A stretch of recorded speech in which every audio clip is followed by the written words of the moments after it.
Regardons ensemble comment animer une carte et notamment avoir un effet de zoom et un effet d'apparition de bulles au-dessus, par exemple ici, d'un arrondissement de Paris. Donc pour faire ça, tout d'abord, je vais préparer mon fichier sur Illustrator. Je vais préparer à la fois mes arrondissements et les chiffres qui vont être séparés. On verra un peu plus loin dans la vidéo à quoi ça me sert. Et ensuite, je copie, je retourne dans le studio. Et là, avant d'insérer ma carte, je vais d'abord insérer un composant multi-état qui va me permettre d'avoir mon effet de zoom sur la carte. Donc j'insère mon composant, je le mets sur l'intégralité de mon écran et à l'intérieur, je viens coller mon élément. Je viens coller mes éléments depuis Illustrator.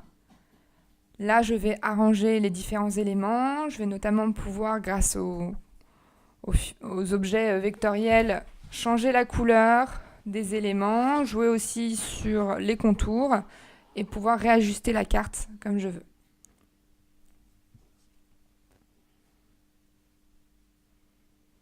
Donc voilà, là je joue sur les bordures. Et une fois que c'est bon, donc je vais renommer, je vais avoir deux composants multi-états dans cet exemple. Donc je vais bien renommer tous mes états et mes composants pour bien me repérer. Donc ensuite, je vais créer un deuxième état pour avoir mon effet de zoom.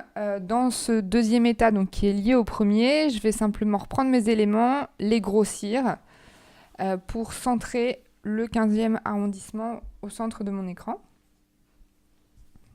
Je change la couleur et je vais encore une fois renommer ma carte pour bien me repérer.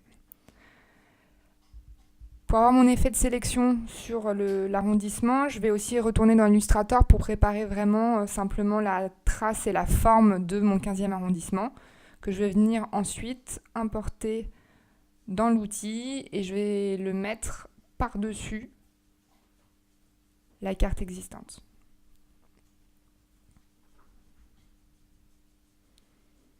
Je replace le chiffre 15 au-dessus, simplement en jouant sur la profondeur.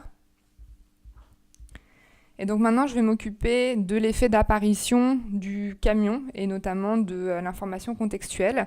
Donc pour ça, je vais réutiliser un autre composant multi-état dans lequel je vais insérer l'image de mon camion.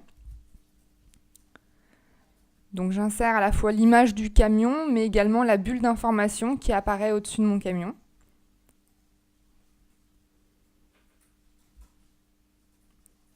Je renomme encore. Donc je vais créer un nouvel état basé sur ce premier état pour avoir l'effet d'apparition. Donc je vais retourner dans mon premier état, je vais changer l'opacité sur la bulle, la mettre à 0% et dans le deuxième état, mettre la bulle à 100% pour avoir mon effet d'apparition. Avant tout, je vais renommer encore une fois mon composant multi-état que je vais appeler truck. Je le place à l'endroit désiré et maintenant je vais jouer avec les interactivités. Donc première interactivité, au simple tap sur mon camion, je vais changer l'état pour faire apparaître la bulle et donc mettre le deuxième état de mon multi-état truck.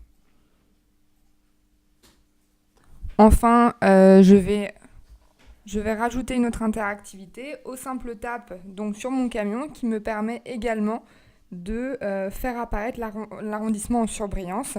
Et donc je vais mettre affichage de l'état 3 du composant multi-état du premier que j'ai inséré.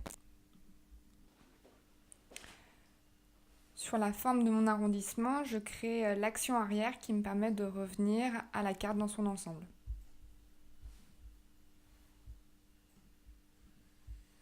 Je vais finir par créer l'effet de zoom sur ma carte. Pour cela, je vais choisir mon composant multi-état et je vais choisir au simple tap d'afficher l'état 2 de mon composant.